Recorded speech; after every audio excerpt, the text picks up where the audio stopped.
Hi, Eric.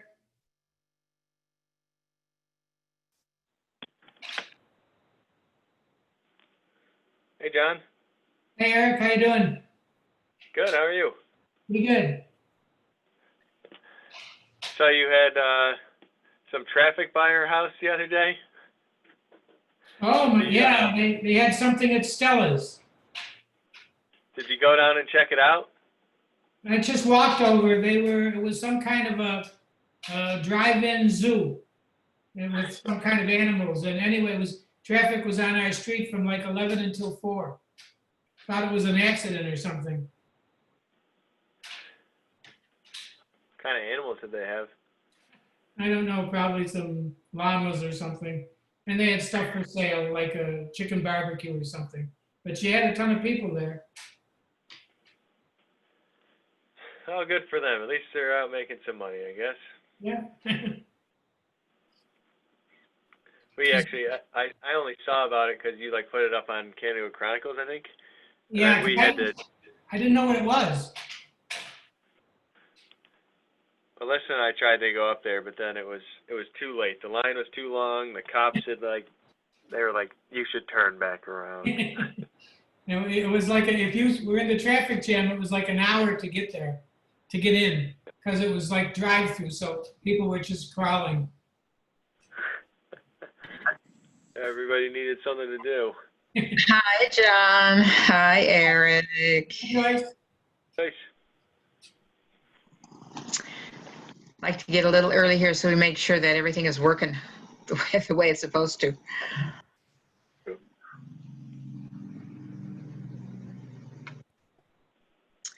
Hey, Eric, did you happen to get my email about getting the implementation table up on the view here? Yeah, well, I had a question about it. Is that separate than what's in the open space plan? Like, is there a modified version, or is it just the chart from the open space plan? Well, it's what we've already implemented. It's our responses to the goals and what we've already accomplished in year 2019. That's why it's the implementation table. It's not the open space strategies and goals per se, but that is part of that copy, yes. But there is an implementation schedule that we have already accomplished, and so we need to go through and see,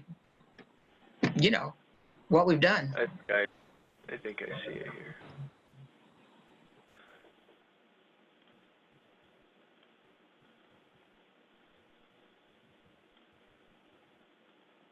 This it? Oh, that's from June 6th. That's it. Oh, that's June 6th. Oh, what's the difference? On my copy, it says November. There's another one. That was our 6-month, and the one that's dated November the 7th, I think, is our 12-month update. So we're going to look at that update from, last year and see what we have not accomplished and what we do want to accomplish this year. Eric, I have the November 7th Excel file. Do you want me to send it to you on email? Yeah, if you can email real quick, that works. Yeah, do it right now. It's an Excel file from November 7th. Okay.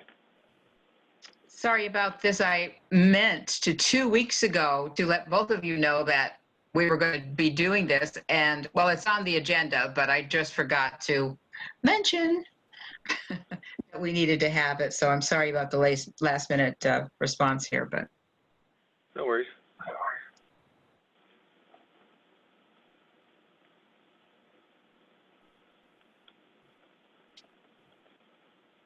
Thanks, John, for sending it. Yep, it's going right now. Just loading it up.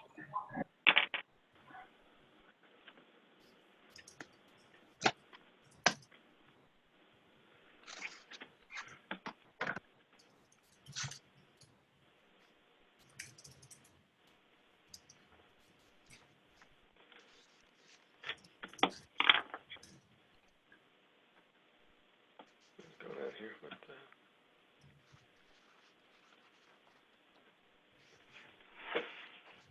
We won't be doing that till the last thing on, I think it's one of the last things on our agenda, so. But every 6 months, we're going to have a review of the strategies and goals, so we can just make sure that during the year, especially we need to now, because all of the things we planned for this year are not going to happen. So we have to reconnoiter and see if there's anything there that we can possibly do. It's not the only thing we have to do, but with natural resources. There's Kim. Hello, Kim. Hey, Joyce. How are you? Good. How are you? Good. I'm just gonna grab a glass of water. Go right ahead. Are you home? Yes, I'm home. Oh, good for you. Yeah, I've been working from home since mid-March. Aha. Yeah.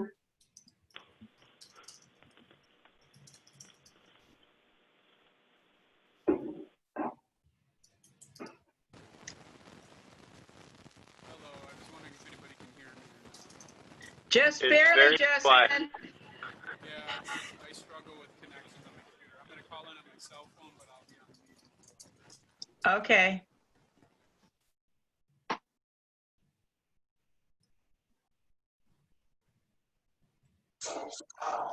Hi, Pat. Hello there. How are you? Good. How are you? Good. Sitting in nice air conditioning, so I'm good. Yeah, same here. Hi, Joyce, Kim. I just sent that file to all the board members as well. Okay, thanks. Oh.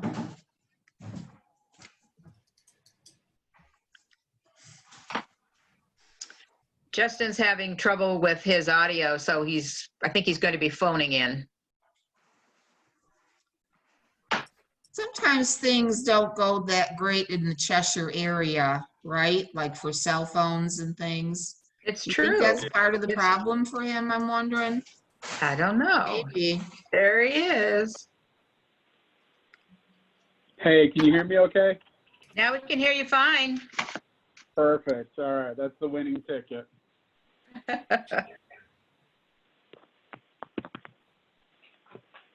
This is a daily battle with me for work too.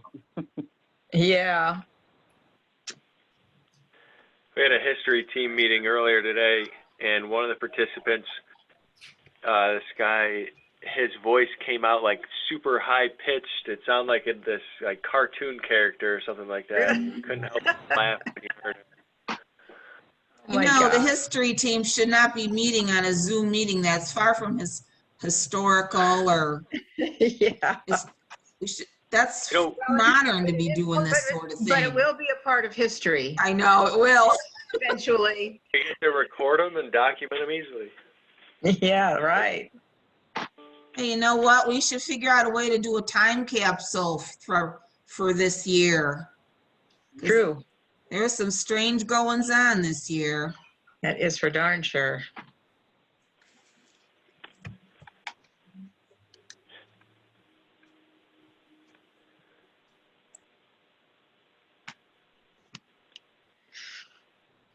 Well, let's see. We've got Edith and Gary. I haven't heard from either of them whether they are going to be with us or not. So,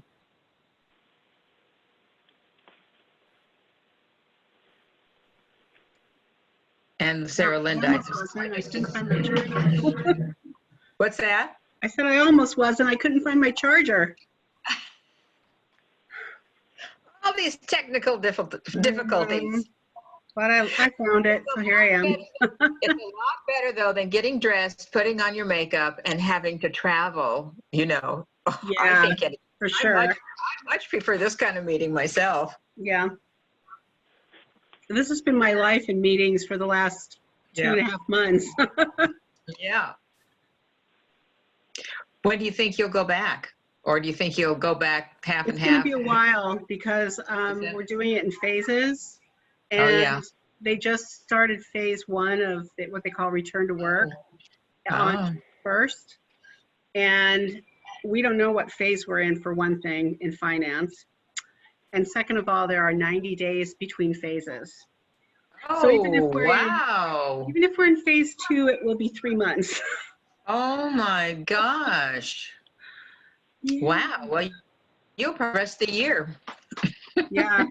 Oh, I was talking with my boss on a meeting this morning, and I said, you know what they're going to do is they're going to have us go back to work right when the snow starts falling. And, right. Thanks a lot. Yeah, exactly. Wait a couple more minutes and then we'll get started and people can join when they can.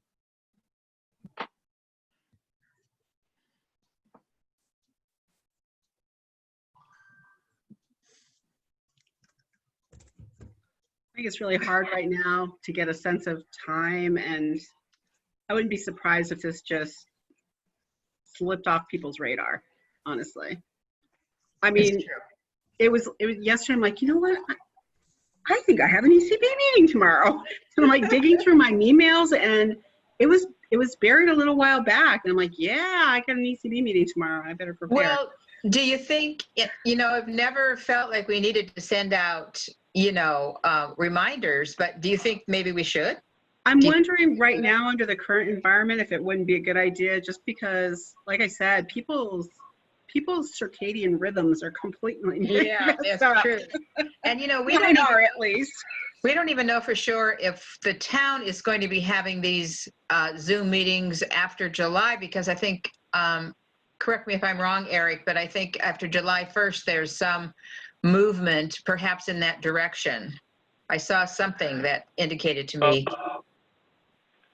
As I recall, June 15th is the current deadline of the NY Pause Act or Pause Executive Order. Mm-hmm. That one of those executive orders under that was the teleconference meeting thing. So that if that goes to the 15th, theoretically, you might be able to get back to having in-person meetings right after then. But I know that Doug's not planning on it anytime soon. He expects it to be extended. I certainly expect it to be extended. Because I think when we were at the CIC, we talked about this, and for some reason, July 1st seemed to be perhaps the first that we would maybe go back to some kind of meeting. Because he said something about the town board, or something came out about the town board meeting, and maybe July was going to be their first one. I don't know, but anyway, we're fine like this. So, Yeah.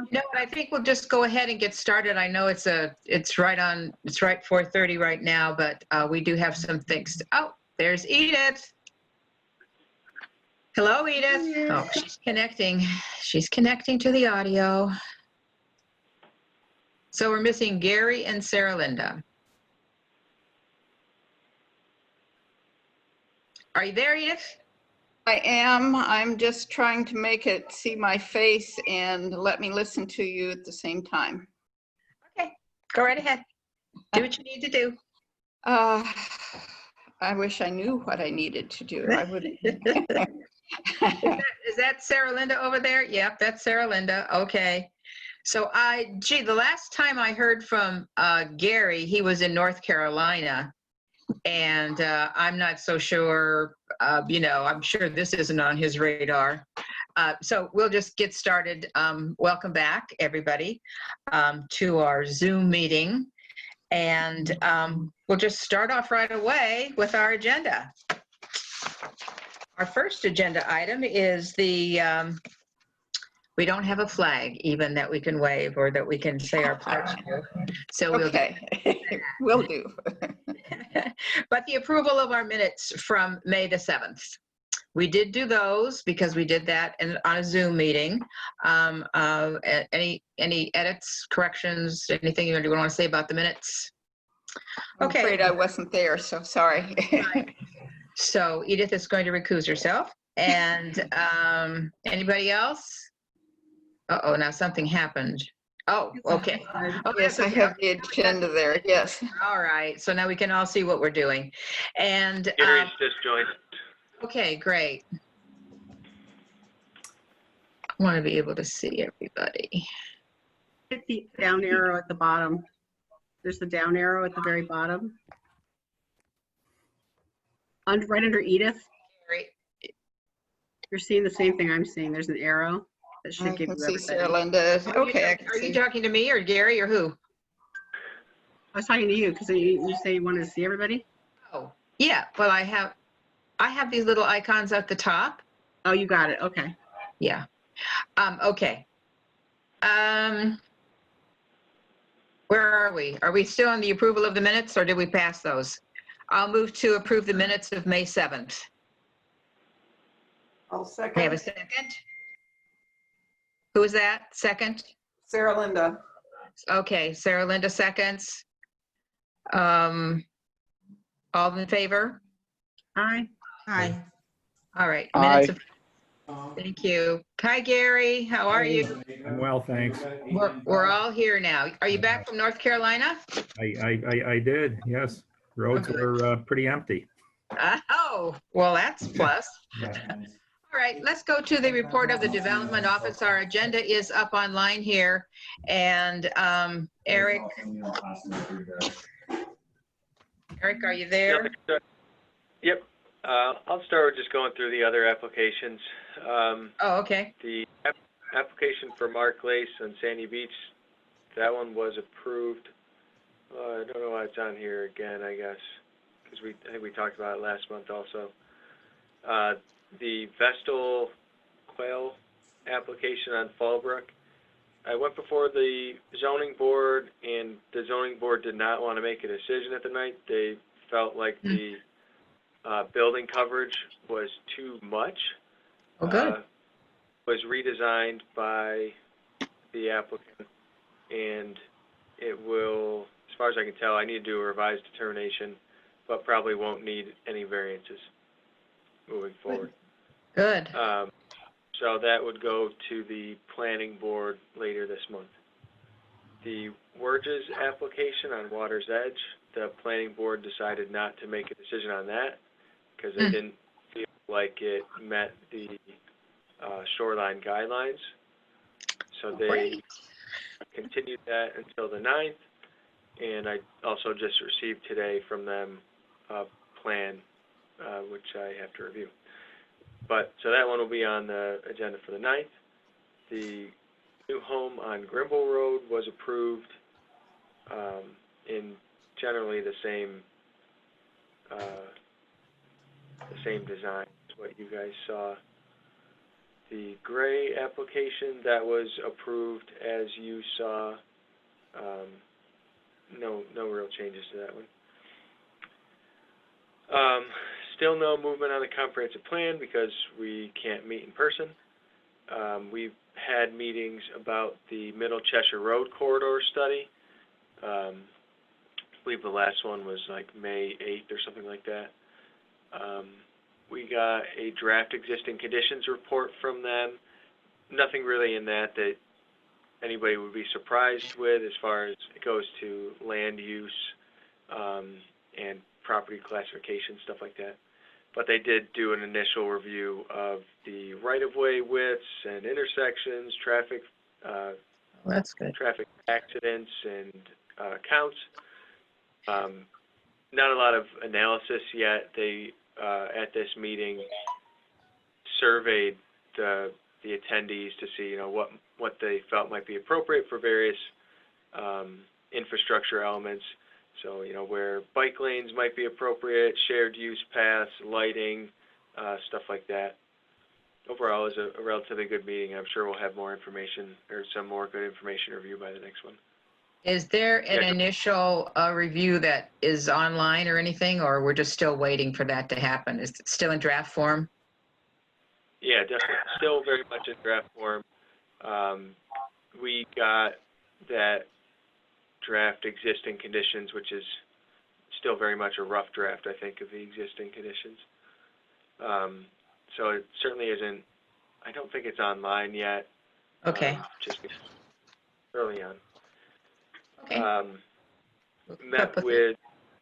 Didn't meet with them. I joined a Blue Jeans meeting with the planning group for the State Route 332 and State Route 96 corridor study. Most of that is within the town of Farmington, but there is a portion kind of just north of the town's uptown area that is also within the Paddleford Brook Greenway. there wasn't, this was mostly a inquiry meeting. They didn't really have a lot as far as, existing conditions. I think that's their next step, but they wanted to hear from the planning committee to feel out what they felt was appropriate. So very similar to the Middle Cheshire Road study, that, what's a priority, how might you measure success, stuff like that. Let's see, that's pretty much it. Oh, and then the Uptown study, Oksana, Sarah, and I met with the consultant Bergman to go over some of the form-based code things. A lot of that was really just procedural elements, so they wanted to get an understanding of how our process works and how the form-based code might fit within that. We're still waiting on a full form-based code on that one, but of course they're trying to get it done quickly for us, and that should hopefully come relatively soon. We have an application for MUO rezoning just outside of that. That will be on this month's town board agenda, at least a very initial meeting. It's almost entirely residential, or is entirely residential. It's just off Airport Road and Summers Drive. But you guys will probably see that or get more information soon. We just got that, I think, late last week. And that's kind of it. That's the big project we got going on right now, or one of them anyways, and everything that's going on around here. Okay, under this article here, I'd like to talk about the budget. We just got a letter from Doug regarding our budget request for 2021. So we'll be going into that, but basically the memo from Doug was about the calendar for submissions. So we need to start thinking about what our expenses might be next year, 2021, having no idea what that possibly could look like. We did have, I think last time I indicated that we had a budget cut, and we actually had we were cut down to $1,200. We got the bill from the Soil and Water for the rain barrel. We'll talk about the rain barrel program, but just right here to let you know that was an expense of $410 for us, and so we have something still in our account, but not much. I don't know about next year what we're thinking we were going to do, but we'll be talking about that programming at the end of our agenda item here. And the other thing I want to say is, because we can't say happy birthday to anybody because we don't have any happy birthday lists, I'd just like to say happy Father's Day to all of those fathers on our board, and I know that there are at least two of you, and let's move on. Okay, our next review is of our referrals from the PRC. Oh, actually, can I talk about something just real quickly? It relates to the ordinance committee. It's not a referral from the ordinance committee, but we had a nice discussion the other day about our minimum parking standards, which are off-street parking requirements. Essentially, I guess in effect, it requires a lot more parking than's probably required. It's why a lot of our major developments have huge expanses of parking. So I felt it would be relevant, at least to bring it up here with you guys, that we're trying to amend those rules to really, I guess, stop being so inefficient with how we provide parking. As you guys, I'm sure know, they create heat islands and all the other stormwater impacts of having just a ton of water and disturbance associated with it. So hopefully we'll have a draft ready and kicked out of the ordinance committee in the near future. Thank you. Okay, you want to go into the referrals then? CPN 20027, Sam Casella, Woolhouse Road. Hold up one second. Let me pull this up. I believe all of you have the review, Sarah Linda's review from our applications for today. If not, we'll go through them so you can.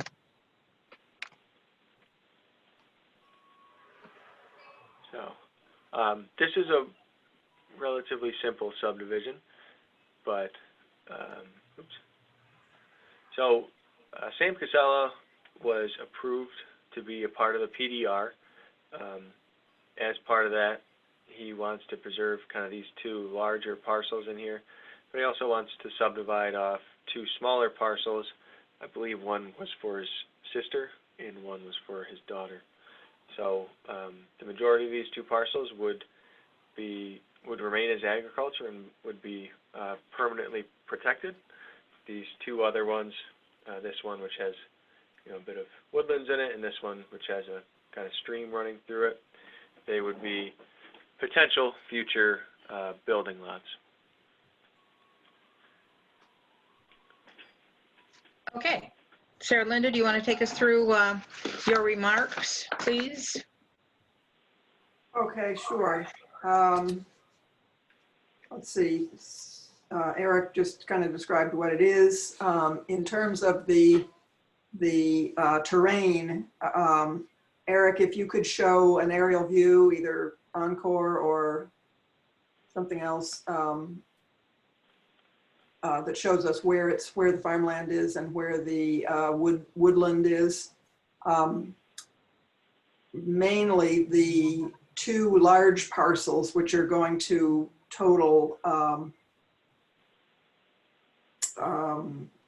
something like 42, 43 acres, are mostly farmland, but there's a portion of it that is a woods, and about a couple of acres of woods are going to remain in the PDR farm parcel and portion, and a couple, maybe 3 acres of woods is going to be part of the smaller piece, the house lot, which fronts on Rosier Road. So you can kind of see the dark area there. That's the wood. That's the woods, and that's going to be included in this the larger of the two house lots that are going to be created. If you look to the south and to the east of that, the woodland here continues all the way over to Route 21, and if you go south from there, or right along Route 21, is that swamp area, which you will remember as you're driving north from Cheshire, you pass an area of standing water with a lot of dead trees in it. That's what that is. So this portion of woodland is a piece of a larger woodland, and I think we that's the environmentally significant part of the parcel. The whole property is in the strategic farmland protection area. The soil is land of statewide importance, and the boundary for the strategic forest protection area actually runs through this area on the diagonal, but the wooded part is within the strategic forest protection area. So my suggested recommendation is the ECB endorses the protection of this farmland through the PDR program and commends the owner for planning ahead for continued family use and occupancy of the land. The woodlot is part of a larger wooded area of importance to the town. The ECB recommends protection of the wooded section of the new Lot 1 through the PDR program or a conservation easement to maximize the value of the wooded area and to minimize the possibility of future fragmentation of the woodland. Yeah, I would agree with that assessment. Sounds like it Sounds looks excellent. like those would be the most important issues on the subdivision. Edith, did you have some comments? Yes, I just said that sounds really, I absolutely concur with the comments. Very good. Yeah. Thank you. Any other comments? What is the strategic forest protection area? Well, if you go to your open space manual, you will find a map with a strategic forest area in it. And it indicates an area in our town, which is mostly a forested area. And there's just a lot of information in the open space plan about why this area is important from that perspective. Is logging prohibited on that? No, identified areas? No, it's not, no, not, Okay. it's not prohibited, nope.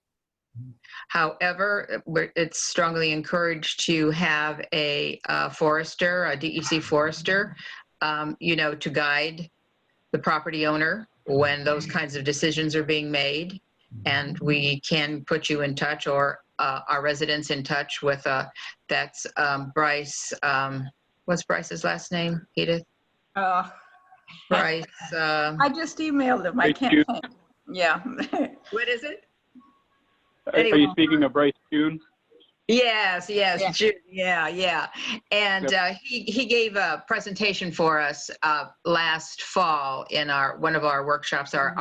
We had a workshop regarding this area basically, and he will help us to guide our residents through all kinds of issues. Believe me, we've talked about all kinds of issues there. So if you want to do some reading up on that, and then if you have any more questions, we certainly can get them answered for you.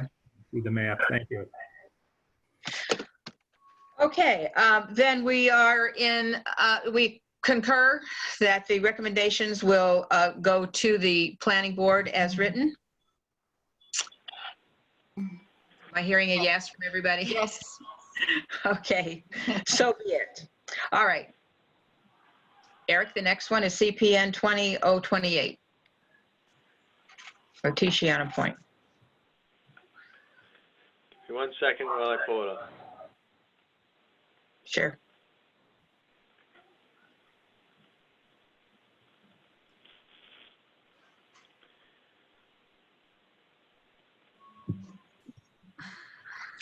Okay.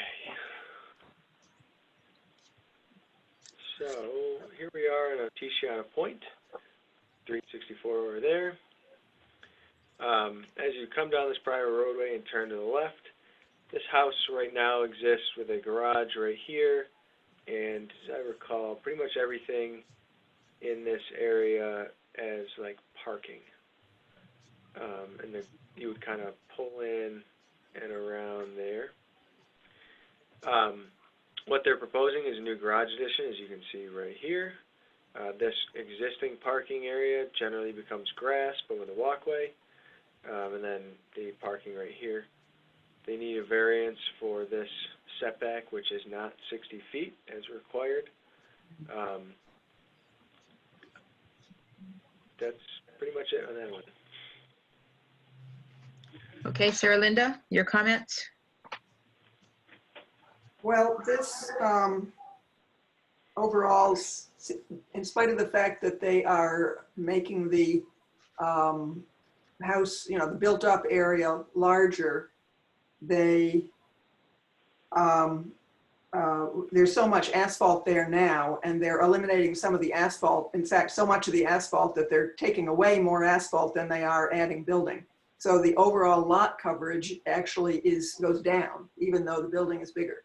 And that area that's got the little green dots in it is all the stuff that's now asphalt that will become grass, except that it's not exactly grass. Instead of grass, it is what they call grass pave, which is they'll take up the asphalt, they will put down a polymer mat with perforations in it that are, I'm not sure exactly what size they are, but they're big enough to put a sort of a grass plug in. So you fill this mat, the perforated mat, with soil and plant grass. And so it looks like grass, but it has better structural stability. Oh yeah, okay, there's some good pictures of it. Yeah. And the purpose of this will be to allow for occasional parking, for overflow parking. This is a parcel that also includes some land on the other side of the drive. So they do have other areas that they could use for parking, but apparently it's all a little on the spongy side, and they want to do this grass paved business in order to have a really stable area for overflow parking that will not result in, ruts in the grass and things like that. So this is not an inexpensive alternative. Seems like a good, this is the first time I've seen it anyway. Maybe there are other examples around the town that have it, but I'm not aware of them. Yeah, I haven't seen it either. Other places, it seems to be pretty successful. Yeah, Yeah, yeah. it's unless nice. there's So a, it you would know, be good to have an example of this in the town that we can suggest to other would. people in similar situations. The question I had about it is, when he's done the calculation for lot coverage, is the porous paver area counted as 100% grass, or is it counted as some percentage porous and some percentage impervious? Just Grass. curious about that, because if in fact it's only, let's say, 50% grass and 50% a rubber mat, should that really count as a porous surface? Well, in the past, we've considered it as grass and porous. Both? What's that? You've considered it both at a 50-50 kind of percentage? No, we just wouldn't, at zero, essentially, not included in lot coverage. Not included in lot Not coverage. included, okay. Hmm. Well, is that really accurate from the point of view of generating runoff? I mean, that would be accurate if everything that falls on that surface goes into the ground. But if really only 50% of it, or 30% or 80%, whatever it is, goes into the ground, that seems like maybe that's a question that we ought to consider.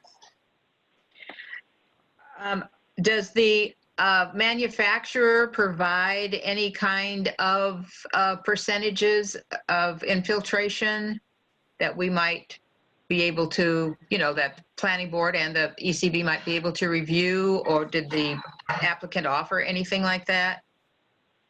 I'm just looking at the detail right here, which doesn't show any. I don't have any. They weren't provided to me. And I certainly can't get you the answer tonight. But Yeah. I'm trying to find something.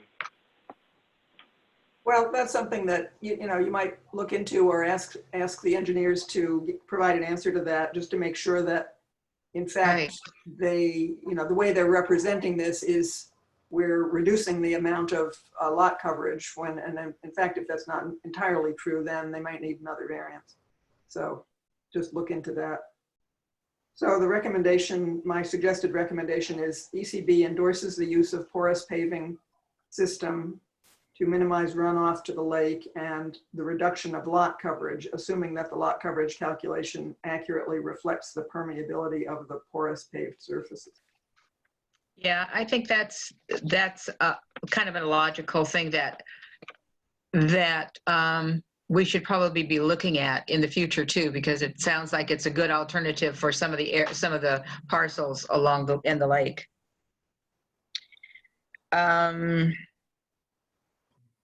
Is there any other landscaping that they are, rain gardens or anything like that? Because if the percentage of permeability is only like 50%, what about the drainage, that other 50%? Because we're making an assumption here that none of the runoff is going to go drain down to the lake, but is that real? So anyway, that still goes with the recommendation. I think would cover it in that. Looking at that graphic from the manufacturer, it looks as though it's dependent upon what the substrate is, what kind of soil is beneath it. Clay, sand, loam, etc. If you look at that chart. Do you think it would be If it's over important? sand, it's very absorbent. If it's over sandy loam, fine. If it's over clay, yeah, right. depends, There's not going to be absorption. then it is not as it's not zero. It's what their drawings. the runoff comparison chart. Yeah. Yeah, I was going to say their drawings show like they're leaving the base material for the asphalt that was there, or am I reading that wrong? They're leaving. I think that's just a comparison to asphalt. Could we please add perhaps, Edith? Pardon me? I'm having a hard time hearing everyone. Could we please add the comment from Edith to our recommendation regarding the permeability of the soil as part of It our, ought to be examined anyway. yes, it needs to be examined, that's right, because I know that we've got clay here, and believe me, we'd love to put in a new driveway that would be permeable, but it would, something like this, but we've been I told. still feel like this is much better than having pavement there, though, right? I mean, they're well under what their lot coverage allowance is. If they wanted to just leave it pavement, they could theoretically do that. It would be nice to know. This will probably not be the last Yeah, application with this kind of material, so I'd just like to have it examined and see, you know, have it in mind. Yeah.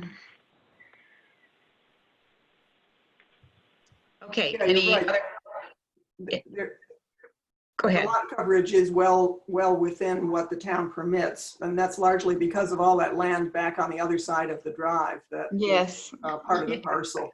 But it is a pretty densely developed building and site improvements on the lakeside part of it. So, It is really crowded there. yeah. Yeah.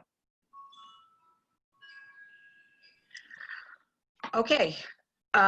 John, you have those, that additional comment, Edith's comment? Yes, I have it, yes. Okay. All right, then, are we in agreement to send the recommendation then as amended? Just say yes or something. Yes. Okay, thank you. CPN 20029. Eric?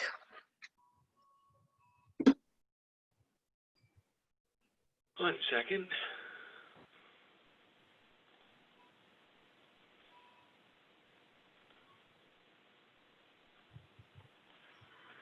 Okay, so this is right at the edge of Dual Road where it intersects with Westlake.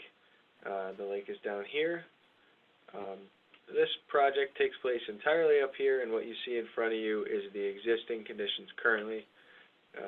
You have the driveway right here. I don't recall, the project largely relates to a replacement of a septic system. I can't recall where his existing one is, but he's putting in a nice system up here. I believe it's already been approved. It has been approved by the county watershed. And then as part of this, he's also replacing that driveway. There was a large retaining wall right here. There still is a large retaining wall right here. They're not really happy with the condition that it's in, and to help them access this and the improvements to the septic down here, they kind of need to replace it. So they want to replace this driveway and extend it down just a short distance there. They're adding a drain right here, which drains down to what's essentially a gully over there, and obviously the septic system right there. Okay, Sarah Linda, comments, please. Okay, well, the septic system, I don't think we have anything to say about. Yeah. The property is pretty steep. The house is partway down the slope, but it's steep both above and below the house. Parking, the driveway, the existing conditions plan shows a trench drain across the road, partway down the driveway towards the parking area. And that, you go to the prior one. Yeah, there's a trench drain across there, which they seem to be abandoning. I didn't get an explanation of why that was, but I presume it's because it's not working right. But in any case, that is an indication that they're getting a fair amount of runoff off of Westlake Road directly into the driveway. And instead of the existing condition, they're going to get rid of the trench drain and just have the driveway come down more or less straight at a relatively steep pitch, 17%, and then flatten out as you get down near the bottom. And the amount of paved surface here is significantly larger than what they have now. So they'll be able to park, say, 4 cars across at the base. It's not clear to me where the drainage, what's supposed to work, how this drainage is supposed to work. Yeah. As water comes rushing down this 17% slope, it's going to come to the bottom, and they have this label stone edge treatment, but I don't know what that means really. And there's no provision for anything other than surface drainage here, and the contours seem to direct all the drainage off to the neighbor's property to the south. So that's my concern about it, that they're making a runoff situation worse for somebody else by increasing the amount of pavement that they have on their own property. So, Eric, looking at looking at this, back to the stone, this one, the stone edge treatment, is that, it says an under drain media to grade? What does that under drain media mean? Does this mean we've got holes here in this and it's draining into this drainage? I believe it just refers to the type and size of stone. Oh, okay. All right, thank you. Yeah, Joyce, I believe this is what is known as a French drain, where you create a channel and you put gravel in it and you put a pipe down near the bottom, and the water coming down goes into the channel, and then this is a perforated pipe which directs the water somewhere. And if you go back to the site plan, it's going to be directing water to the south and will daylight eventually at the point where the land starts, coming down towards that existing swale. Okay, my question here for you, Eric, is is this within the steep slope law? Because 17% driveway to me triggers a memory of that's not applicable in the steep slope, in a steep slope area, but we need to check that out. And are we have? They're requesting a waiver. I said, I believe it's in the site design criteria, but they're requesting a waiver from the planning board for that.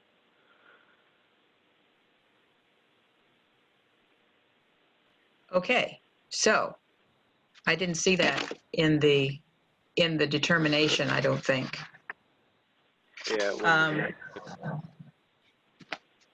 I didn't see that in any of the materials either, but I could have missed it. Okay, let's,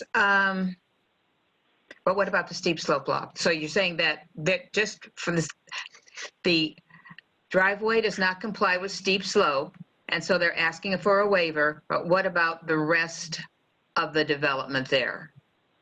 The broadening of the driveway, that kind of thing. Is it complying? Yeah. So a lot of it is above 15%, but they're stating that there's no work proposed in those areas. Okay. Any tree removals? Does not appear so, although that one I got to imagine is coming out. It may not. Well,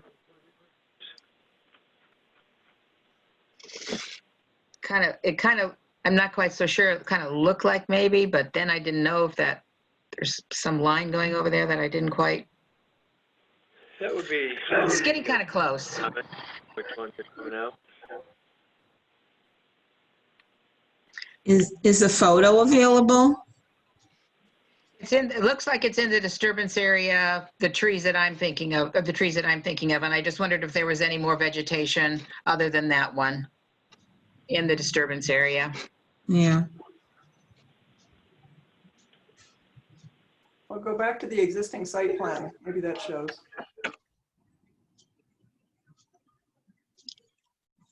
That's an awfully steep slope there. Doesn't look like they're taking trees. There's nothing that's crossed out anyway. Well, there's one tree here Yeah. to the east of the existing parking area. That's probably gonna come down. The And I- 18-inch one. These ones that are very close to the property line I think would likely be affected by the regrading, so they're. Yeah. probably looking at it Yes. too. Yeah, probably. Exactly. Those would be my concerns. And if they're going to, I've always been wanting to There we talk go. to the ECB members here about how we feel about if you take out a tree, you need to replant. There isn't really any code, if I'm right, Eric, there is no code that says if you take out a tree, especially in the RLD, you have to replant. Is that right? No code. Okay, so, is this the kind of brush that's on that? In the disturbance area of this lot? I think you're seeing it a little delayed from what I'm putting up, but Oh, okay. right now I have shown a photo of the driveway, and like kind of the walkway path down. Mhm. So again, this photo that I have up now is where the septic system approximately will go. They're going to leave those, I don't think so. I don't know about that. That tree will never make it. Okay. No, that's too close to the pipes. The tree would be Exactly. too well Yeah. acquainted with the septic system. They will have to remove that. At least one or two. That's what Yeah. I'm kind of looking at here. Root interference is going to be bad, yeah. Yeah. And this is the other side, the southern slope or whatever it is, the drainage will flow into that swale that goes into the neighbor's property or by it. Yeah, this must be the swale. So you can see where over on the far left of this photograph, you can see where the existing driveway is. Yep. And the new driveway is presumably going to be at a lower elevation because they are eliminating this, the retaining wall. So the new driveway is going to be down closer to grade. And then all the drainage coming down this asphalt driveway is going to hit the French drain and go to the right. And then right at the property line, it's going to daylight. And then it's going to run right down this slope and into the existing swale. And it's probably going to create quite some significant erosion over a little time. I would imagine that's going to be a lot of rain coming down at 17%. Right. So, With I mean, this is one velocity. where consulting with the property owner next door seems to me to be really critical. Absolutely.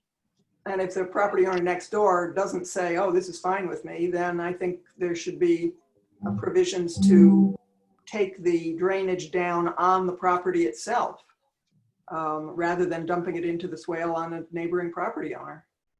At least the excess, the amount that represents the additional paved area.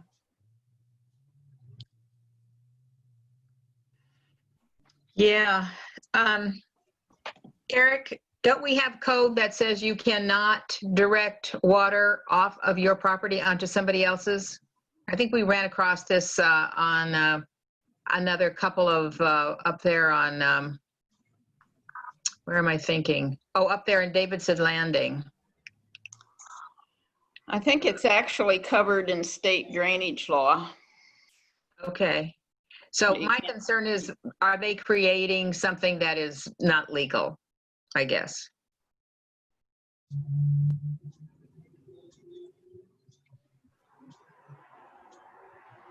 Eric? Hello? Did we lose Sorry about Eric? that. I actually had myself muted. Oh. Uh, And you were talking to understand. yourself. Yeah. Understanding is that if it follows an existing drainage flow, like so they're not increasing it, it might be okay. But if they're increasing the amount of water and capturing more and directing it, that may not be. So, Right. so I know that our engineers is going to, MRB is going to be looking at this. And do we have any indication of the additional flow that's going to take place here because of the driveway and its configuration that they plan? We don't have anything from MRB Group yet. I know that when we had our project review committee, they were very worried about, or interested anyways, in that drainage. Yeah, okay. All right. Well, let's make sure that that's probably part of our recommendation then too. Okay, Sarah Linda, Sure. do you want to read the recommendation? So the suggested recommendation is ECB recommends that the applicant consider additional site drainage measures in the area of the enlarged driveway to avoid increasing runoff to the neighboring property. This may include permeable pavement, rain gardens, bioswales, and/or other features to promote infiltration and slow the speed of runoff within the property boundaries. Maybe it should be speed and direction of runoff within the property. Yeah, right, right. Okay, are we concerned, let's see, they're asking for a waiver. Can we respond to their goal of receiving a waiver for a 17% driveway? I mean, I don't see it. I don't get it. But what are other comments from the ECB? What are your thoughts on that? I'm worried. I can just see that water rushing down there and having a lot of velocity behind it. That's certainly part of the equation for erosion is the velocity of the water. Exactly. Mhm. I don't know if in a heavy rainstorm, whether the treatment at the end of the driveway with the or with the drain would actually accommodate and all of the water that could possibly be expected on a, on a certain event. 100-year event that we get all the time. That we get about every other year, yes. Right.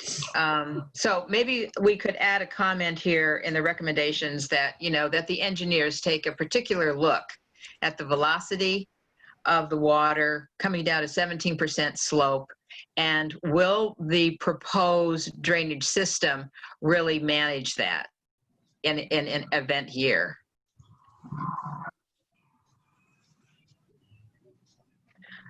And I want to continue the conversation here too about the tree removal. I'd like to recommend, or have the ECB recommend, that we, because of the steepness of the slopes, that vegetation be, any vegetation that would be taken out would be put back. If they're going to take out a couple of trees for that septic, well, then they need to plant some trees somewhere.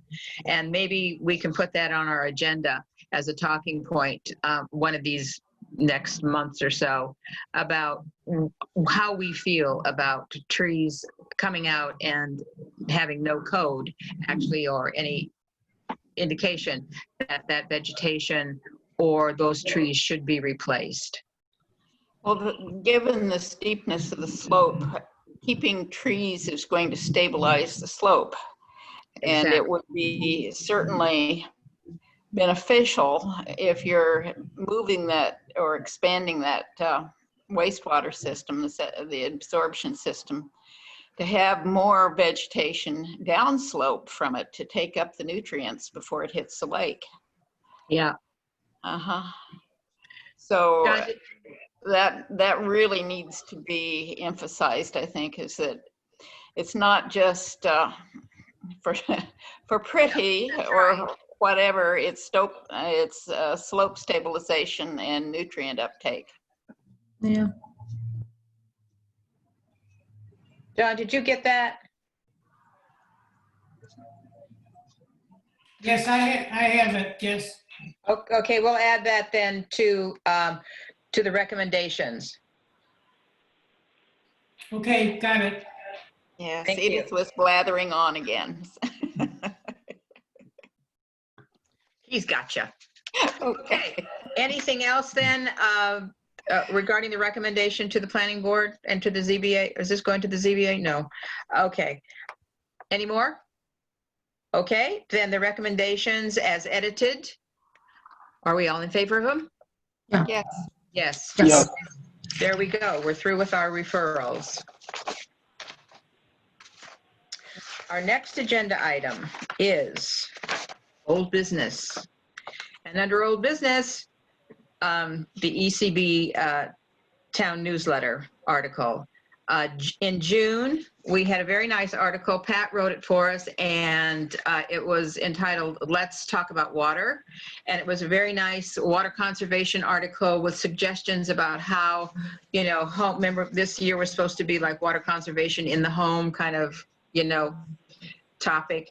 And it was very nice and very informative, and talked about a lot of things. And I think in the next article that we write, we could take one or two of these and expand upon, something like that. The other part of that article was the rain barrel video and the explanation of the rain barrel. So I'll go ahead and talk about that, talk about the newsletter articles, and then we'll get into the rain barrel thing. So we've got on our list of who's going to be doing what newsletters. Pat and I traded. Pat was supposed to be doing June's newsletter and our May's newsletter, and I did it, and so she did June. So we're coming to the July water conservation newsletter topic, which is to, just like I said, take a couple of these items that we just want to expand on. One of the things I thought we could expand on is things like water faucets in the house, shower heads, toilets. There has been an article in every single one of the DEC publications about flushing toilets and not to put in what you shouldn't be flushing. And it's been evidently a very, very big deal in the state, with everybody staying at home and everybody using wipes to disinfect their hands and things like this. And so a lot of attention is being put on don't flush these things in the toilet. So I thought, that could be one of the articles. And I would be happy to write the article for July if that's okay with everybody, unless you really want to do it. Somebody really want to do this, I'd be glad to hand it over. I've got lots of information here that you could write. Be my guest. All right, then I'll do July, and that brings us to August. And Edith, you signed up for August. So that was supposed to be our fossil walk. Yes. Well, how about if I do an article about it, and I will put in a fossil key that a parent could use if they take their kid walking and looking for fossils. Well, this is exactly perfect, because guess what? We are going to be having a kids page on our website if everything goes well. Caitlin has a kids page, or has been developing a web page on the Recycle web page that she does. She and I have been talking about, what if we just did a web page all by itself, kids page, and it would have information about recycling, conservation, and it could even be history. You could have a history topic in there, have information for kids, and then it could also have other, maybe agriculture, because I know that the Ag Committee has been very willing to do things for kids, because they usually do the Ononda Park thing too for the kids and the dairy. So it's all in the works right now, but Edith, go ahead and write your article. And I will. kids, do whatever you want to with it, and then not only will we have it in the newsletter, we'll also put it on our own web page under We've Started to Collect. I've asked John to already, if you look at the ECB web page, you'll find a little children's section, kids section, I think it's called, or kids something or other. And we have a number of videos. I have something from the National Zoo that we found that's very, very nice. And we have the Conservation for Kids, the DEC's publication. It's on there now that they can go to. It's a good one. It's about amphibians this time. And so we're going to start collecting this kids stuff, and we're going to be doing a kids page. So however that works, there's a little bit of talk about how much will this cost. Because developing a web page is something that staff does, and unfortunately Sarah who would be doing that is, I believe, is cutting back on her work because she's going to be a stay-at-home mom because her kids have no place to go during the summer. So Yes. programs have been canceled. So she's at kind of a decreased hours. So that's all coming down the pike, and I'll have more information for you about the kids page as we get into it and start talking with people. I do have a contact that was given to me for an individual in the town who is a web page developer and may be willing to work with us.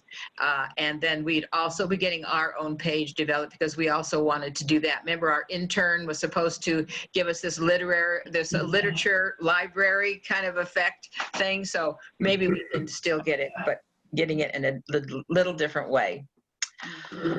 Okay, so the rain barrel. So any other questions or any comments about the next month then and through August? September was Sarah Linda, and she was going to be doing a blue-green algae update for us. And then in October was Kim. And Kim, we had the dark sky at Miller Park was our programming then, but I'm not so sure that's going to happen. We haven't got any word, and I've just been waiting and to see how these phase things are going to go. And, you know, we have to get approval from the town board to open up a park after 9 p.m. because our parks close at 9. I don't know at this point how enthusiastic the town board is going to be about doing something like that. So that's really all up in the air right now, but that so far is our agenda for our newsletter articles. Okay, any questions?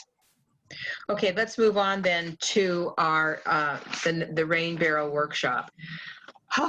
Okay, the rain barrel workshop turned into be a rain barrel video. We had 22 participants. Soil and Water wanted to do a video, and they wanted to get those rain barrels out of their shed. So what they did is they put all the rain barrels together, and they contacted all of the participants. All these participants had already put their $20 down, and they made arrangements in the last couple of days for those rain barrels to be picked up. Kim, did you get a rain barrel? Kim? Hello? Kim? I'm muted, sorry. Yes, I did. I got Okay, I one. thought you did. Yeah. Because I saw the list and I said, McIntyre, oh, good, she got a rain barrel. Yep, I So, picked it up yesterday and I got this lovely packet of information yes. about my rain barrel and how to set it up and everything. Yes. It's And then very nice. did she give you the link Yep. to the everything? Yep. Okay. Mhm. Well, there you have it. That's how our rain barrel workshop developed during this time in the pause. And I think it worked very well. And now what we have is we have actually the link on our webpage to the rain barrel information. And not only that, it's not only just rain barrel information. If you're looking on our webpage, take a look at it. It's very comprehensive. It's extremely comprehensive, and it talks a lot about just water issues, healthy lawns, other kinds of things besides just the rain barrel. That cost us $410, okay?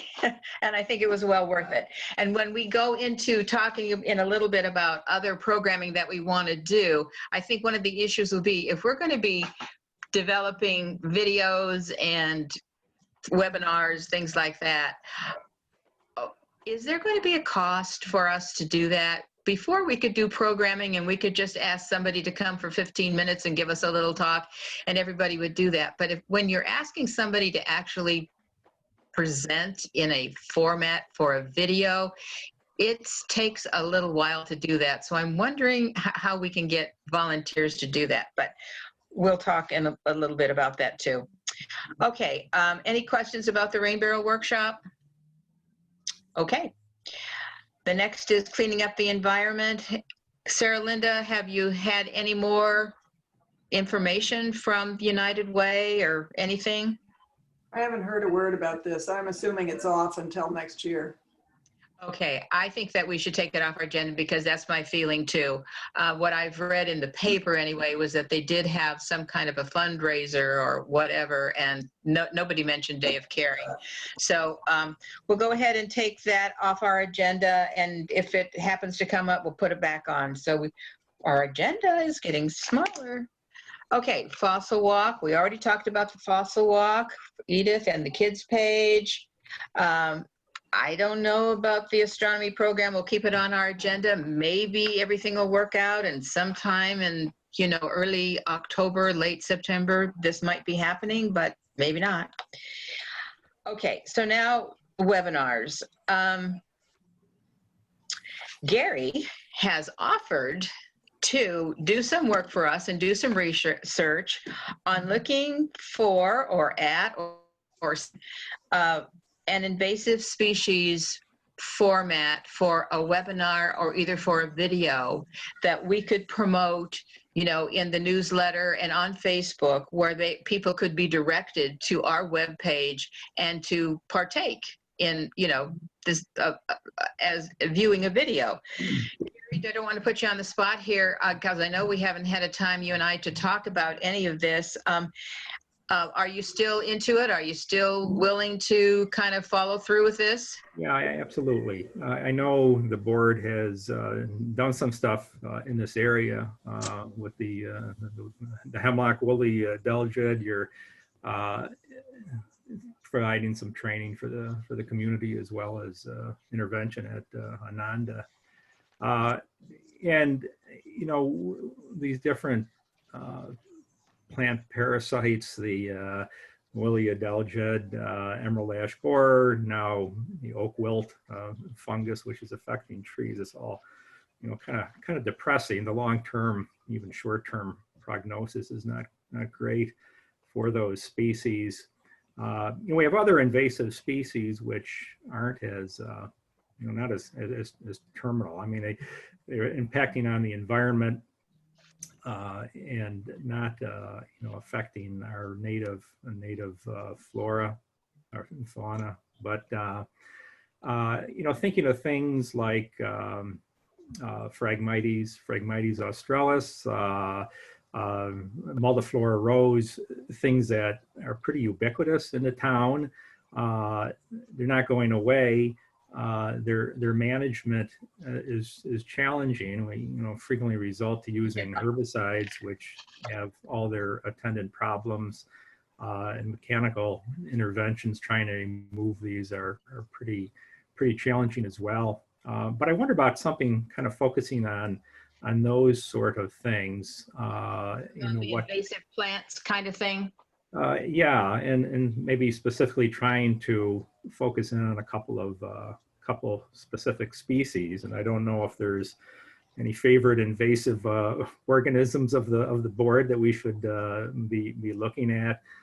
That you hear Japanese knotweed. Yeah, and I love that thing too. It's so pretty. I know it gets out of hand and it takes over, but when you look at it, it's really pretty. But anyway,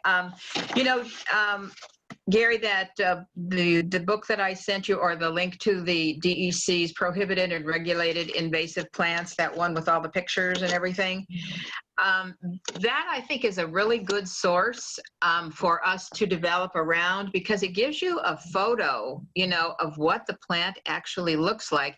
And so many times we don't get, we try to get a photo, or, if we can see it, how it's growing in the wild, and then we might have a better opportunity to actually identify these. I will tell you that Invasive Species Awareness Week is next week, June 7th through June 13th. So I thought, there's a very good article in the DEC Delivers. Wait, what is that? And it's about invasive species and non-native species. So, there's information all over the place, but what we're trying to go towards here, we can always do an article, but we'd like to do a video or a webinar. So, Joyce? Yep. I had arranged to do an invasive species training for the highway department. Oh, in March, which was scheduled and of course has been delayed. And I have, of course, a vast collection of pictures and PowerPoint yes, you do. and narrative for this. So it might be something that would be helpful if you're, you know. Great. Well, maybe reach out to Edith and we can discuss things further. I Yes, would love well, that. they're really the species that we are most concerned about being spread by the highway department would be the Japanese knotweed and some things like that, the invasive honeysuckle, giant hogweed, which is tremendously dangerous, and so on. And we do have all of these in the town. There are, you know, certainly places where if you want to photograph it in a town setting, we could do that pretty easily. You know, buckthorn, all kinds of things that are present and Wild are parsnip. detrimental to habitat and detrimental to all kinds of things.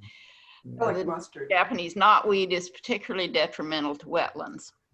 Mhm. Mhm. And, you know, the Okay, so invasive why- insects and so on. So you two get together, you figure it out, and the ECB will do whatever it is you want us to do. All righty. Okay, very good. Except if it's really expensive, maybe not, but Well, you know how it can be, how it can be utilized by our residences and the highway department, so that Yes. maybe we can blend those two, so it's becomes a training that we could offer to our residents online. At the same Yes. time, maybe our crew, our highway crew, would be able to see this, you know, at a particular time, but our residents could view it whenever, and that would be just great. Mhm. That would be Well, great. what I was trying to promote with the highway crew was cleaning their equipment off Yeah, but on that's, site, not going in where, you know, if they have to go in where there are invasive plants, one trail only, not everybody in it, cleaning off their boots so they don't take it home. that goes to for residences too. We have a woods here on our property, and gosh, I'm afraid to go in there sometimes. Well, I'm afraid of ticks, actually. Well, there are certain Invasive invasives that species, are. but definitely, you know, there's boogeymen in that woods. Okay, we look forward then to a little bit of an information from you from our next meeting. If you need anything in the between now and July, please let me know and we'll get it for you. Yeah. Okay, so thank you, Gary and Edith. Our next item is the Kids Environmental News, which we talked about. It's the kids page, so we've already discussed that. Just to let you know that, and I'm sure you know this already, that the Ontario County Fair has been canceled. So the Ag Committee is not looking for any participation in that this year, but we'll definitely look, as they said, probably next year for us to participate in some way. Okay, as long as new businesses go, let's see, it's 5:17. The open space strategies and goals. It was on our agenda. It was my error. I forgot to have John send it to you previously so that you could review it, but he did send it to you today, and it's here up on the screen, so we can just go through this. And the reason why I'm just wanting to review this every 6 months is because it keeps in front of us what we haven't done and what we did do, and how we can go ahead and do some of the things around open space that maybe we haven't done. This year is really crazy, so I'm not quite so sure. If I went through all of the updates and the status of all of the things that we've done, and you know, we did a heck of a lot of stuff last year. And so I said, okay, fine. Practically every one of these articles has strategies, has something that we dealt with in one way or another, either through newsletter articles or actually through outreach programming. So I went through and I said, okay, what didn't we do? Where do we have the blanks? And you know, The blanks are really mostly about conservation easements. There is a whole lot of blanks when you get to strategy 4, and it talks about conservation easements.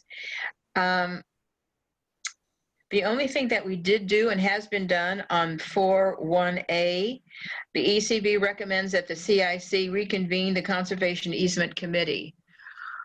Well, that did happen.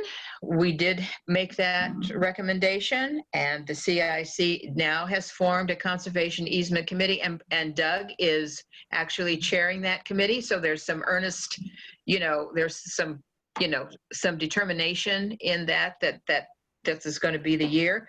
Unfortunately, I think they had one meeting and then the pause happened, and it's not going anywhere. And they did have a budget that's been cut.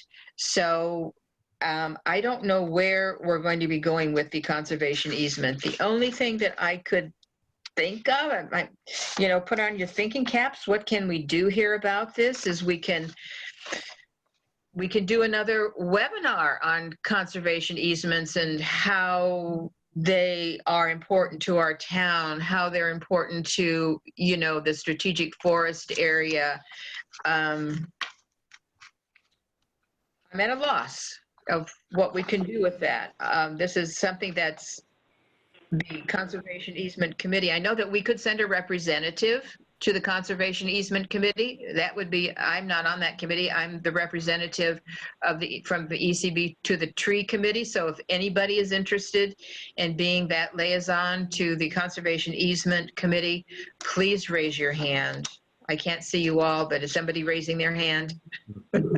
Speak if you are, because it would be important for us, because it's part of the implementation of the open space plan strategies and goals.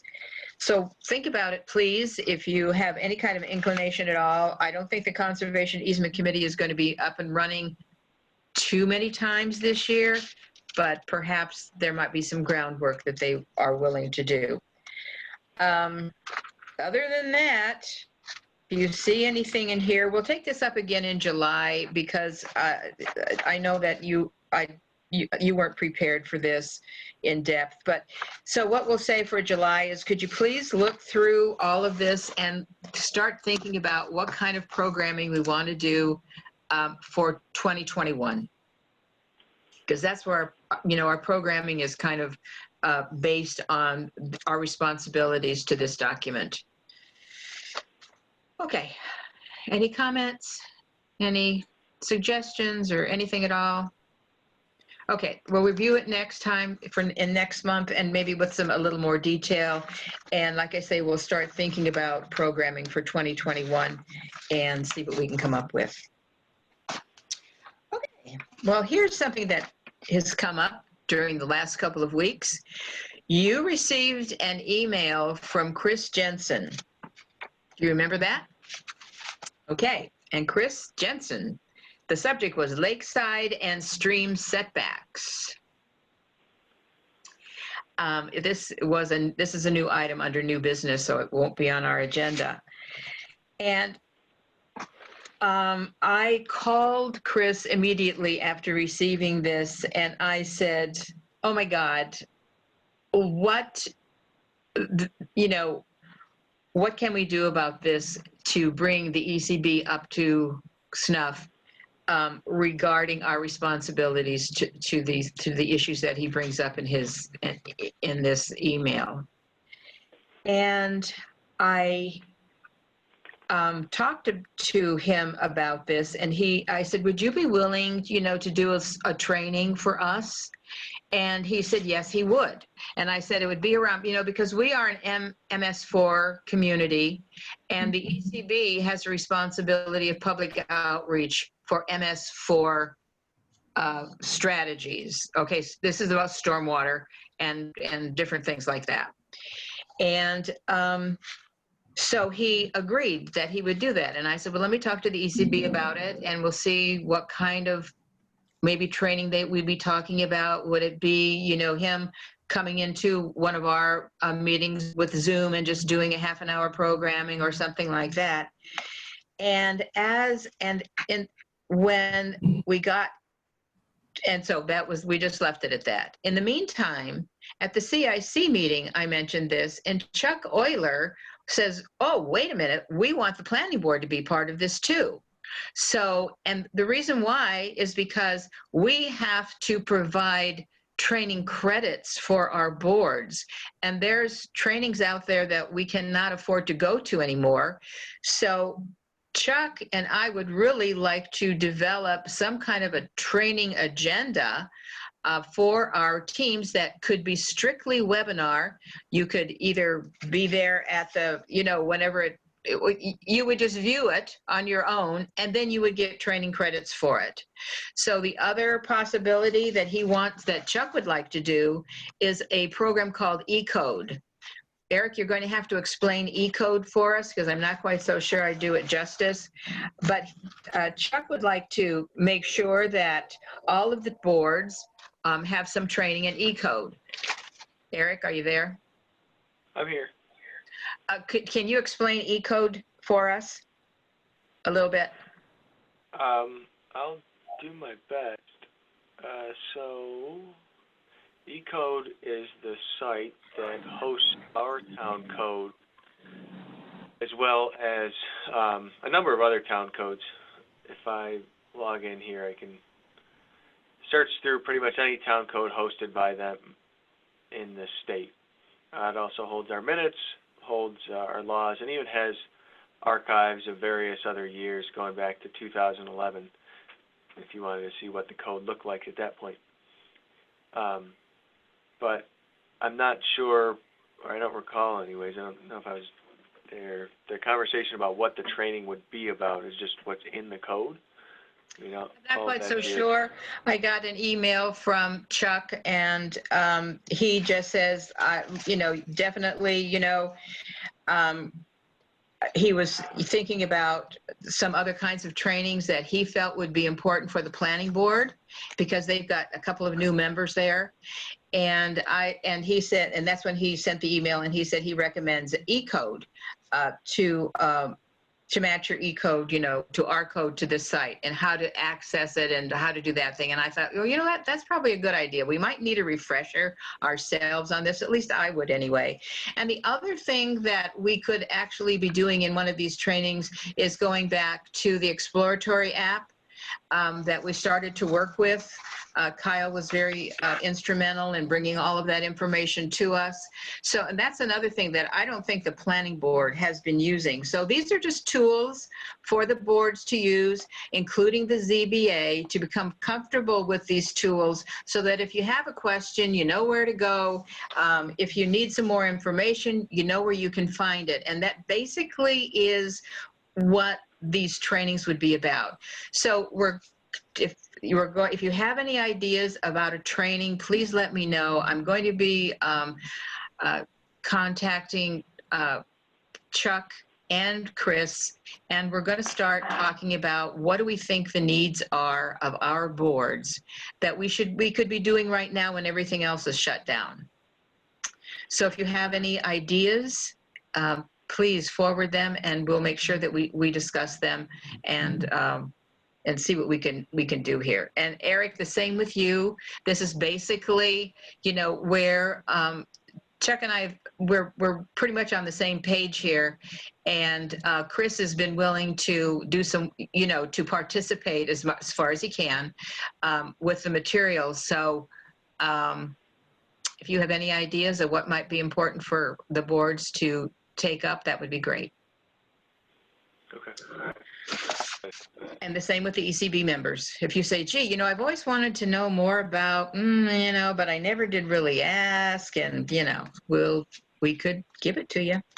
And also, we're looking towards not only this being a training for the boards, but we would also open it up to our residents to view these trainings so that they have more information on what in the heck is MS4.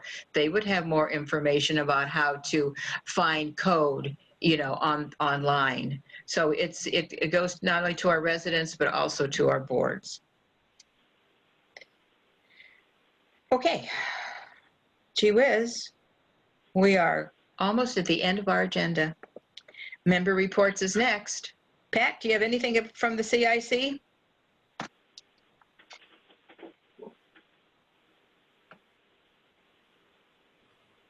Pat, unmute yourself.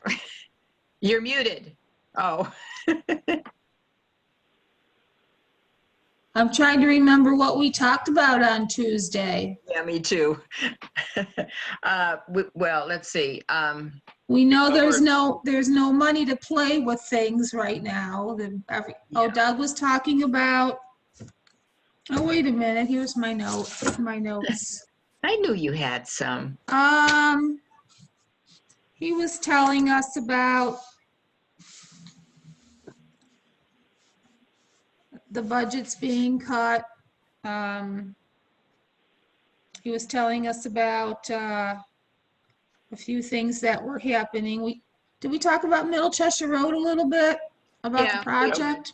Yeah. That was We did, show that's me. in the works. Yeah. A few of our projects did lose their funds. Like Yeah. let's see. But the Speedway is a go for racing. We did get that. They said, well, you'll be hearing it soon. You can't have a crowd, but they're going to race. What else? About the possibility of our beaches being open by maybe July 1.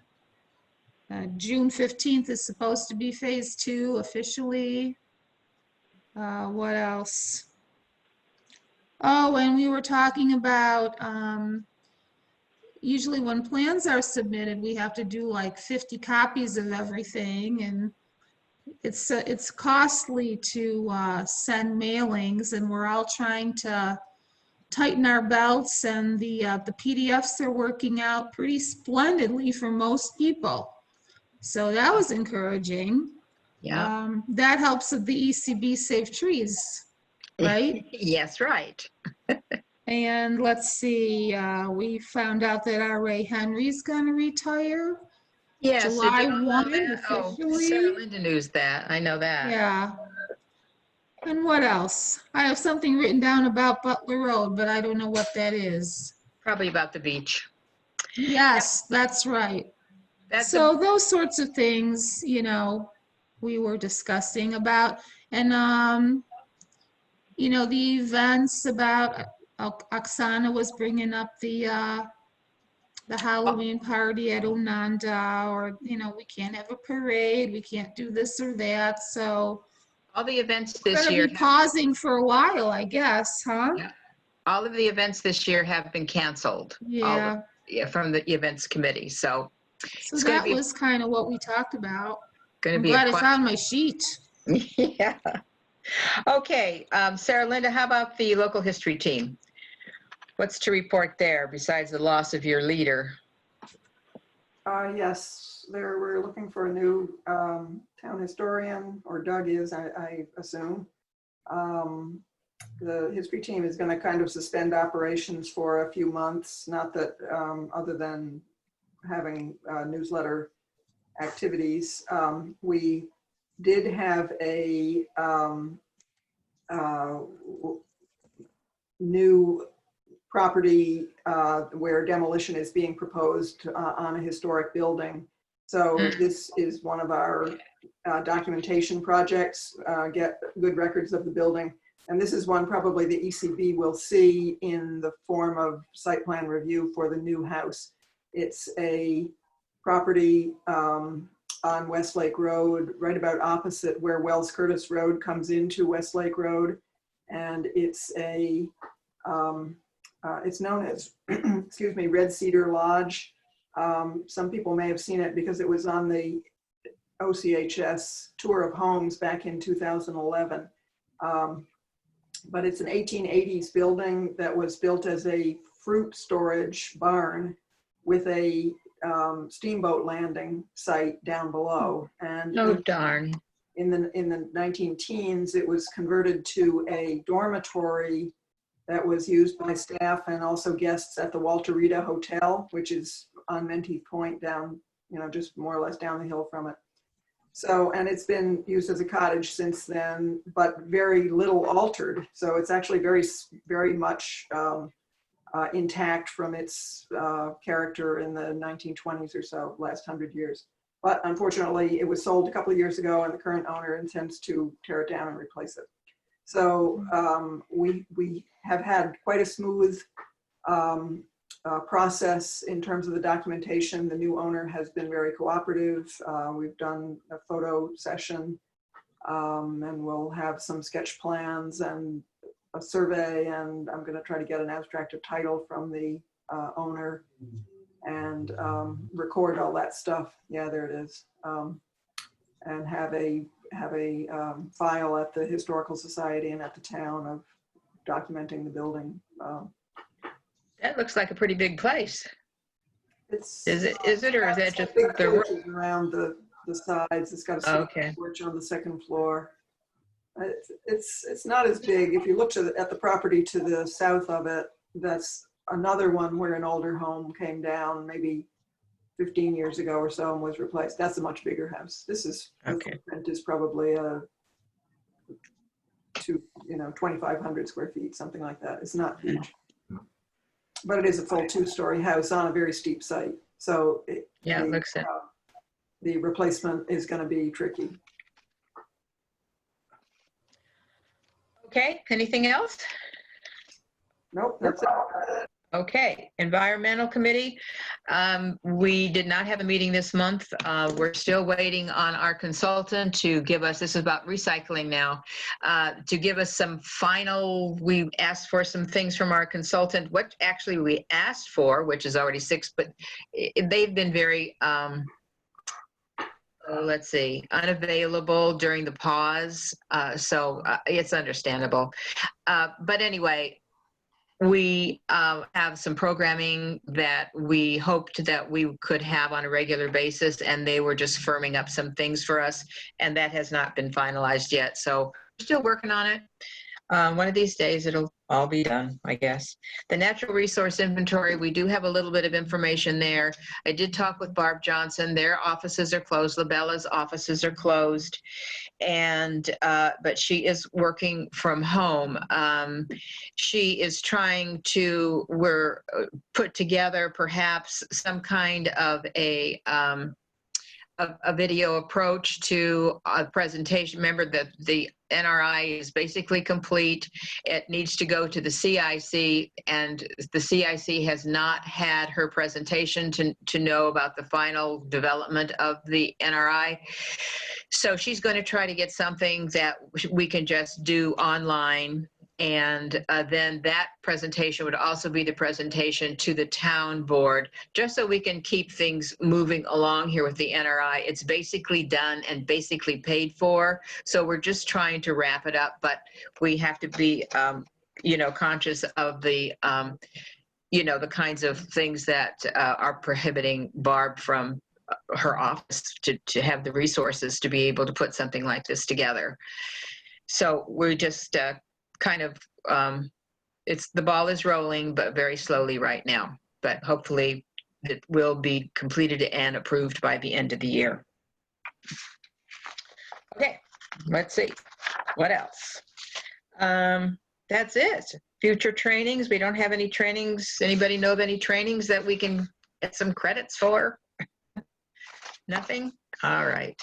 Well, if you find any good webinars or anything like that that are appropriate for conservation, environmental conservation, and you want the credits, just shoot me an email or something and tell me what it is and how many hours or credits it's going to be, and we'll be sure and to make sure that you have that on our spreadsheet and credit you with anything that you do on your own.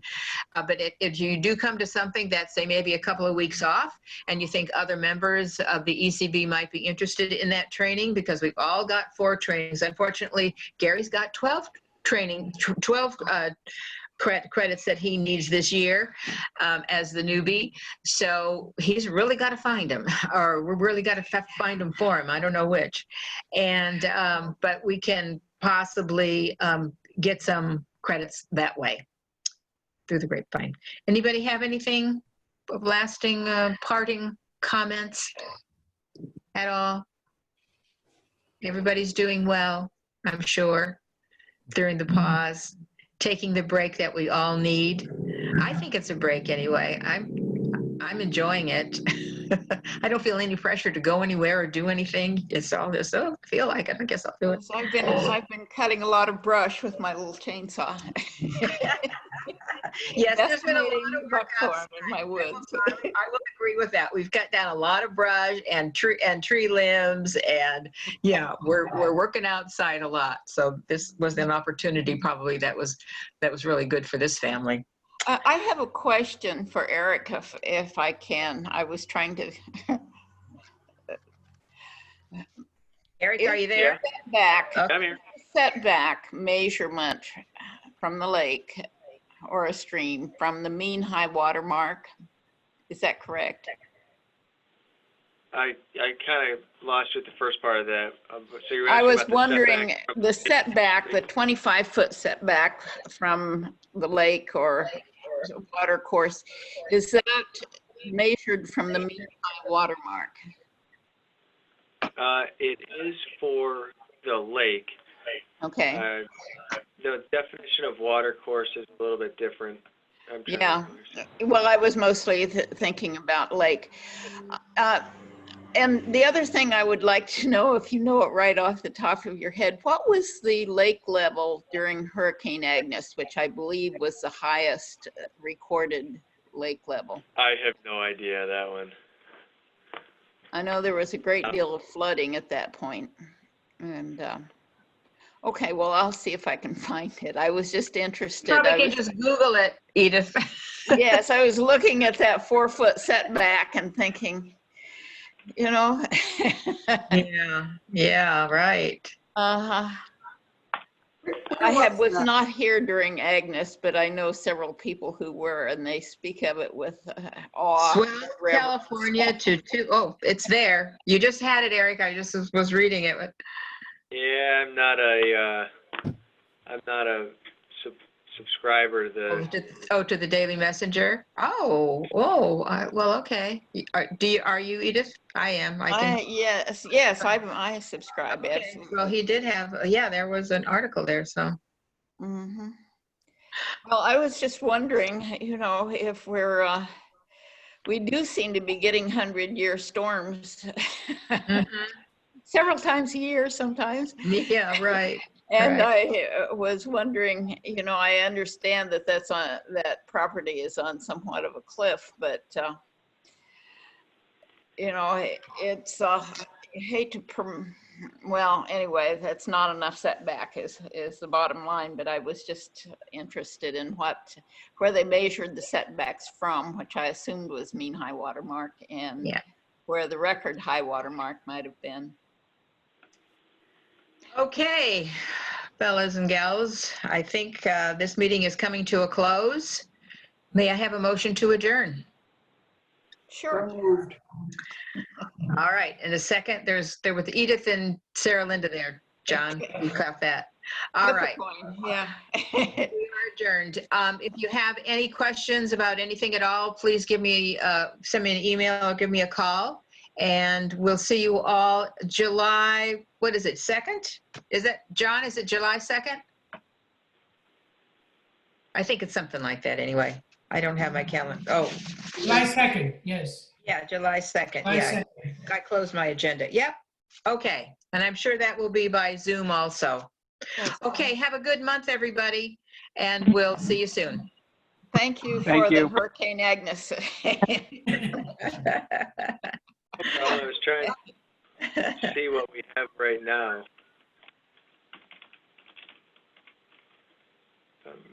Okay. 689. Okay, Mean high water mark of 689 Kelly. It has 89.4, yeah, okay. Now, this one says it got up to 692. 692. so it's 3 feet. The lake level reached its peak during this storm of 692. Okay. I All know right. Palomini's was flooded at the time, right? Yeah, so it was, yeah, there's the, When the restaurant was there. Look at that picture. Wow. Oh, Lord, look at that. Oh, Yep. heavens. Yikes, where is that? Yeah, Well, wow. you know, That's it's Muir just, Street. we've been Is seeing the a lot of this kind of Lake stuff. Shore- And that was Lakeshore Drive. Yep. Uh-oh, Yeah, It boy, was. yeah. Upper Beach, wow. Well, it was originally a wetland. Yeah, that's right. With Phil. That's what It happens, resumed isn't being it? a wetland. Think they know better than Yeah. Oh, look Wow. at that. Wow, they're going to pier. Well, it does happen. Yeah, look at that. Wow. Interesting. Mm. Very. Mother Nature is fierce. She sure can be. Okay, Okay, thank you. see That's- y'all soon. Good night, good night. Wow. Okay, Okay, bye. bye.